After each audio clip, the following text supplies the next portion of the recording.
अमर पाली रे मन करे काच देना खाली, अमर पाली रे मन करे काच देना खाली।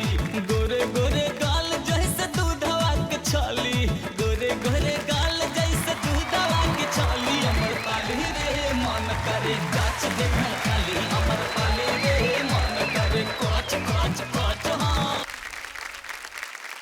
वैसे क्रिस्टल एक बात बताओ, सारी लड़कियों के पास एक स्कूटी होती है, तुम्हारे पास भी स्कूटी है? हाँ है। अच्छा, अब सपोज करो स्कूटी से बुलेट की आवाज निकले तो क्या करोगे यार?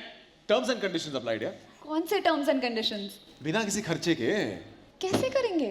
बड़ा सिंपल है यार, उसके साइलेंसर पे बीवी लिख देंगे और क्या, है ना? पर फिल्मों में या रियल लाइफ में किसी को हंसाना कितना कठिन होता है, इसलिए लगभग हर फिल्म में कुछ कॉमिक कैरेक्टर्स होते हैं जिन्हें हम सब के मनोरंजन के लिए एक राइटर डिजाइन करता है और एक एक्टर उस कैरेक्टर को निभाता है और इब्फा उन्हें सम्मानित करता है। बिल्कुल, और इस साल भी ऐसे कई कैरेक्टर्स आए हैं जिन्होंने हमें खूब हंसाया, खूब लोटपोट किया। तो आइए देखते हैं कि इस साल का IIFA best actor in comic role किसे जाता है।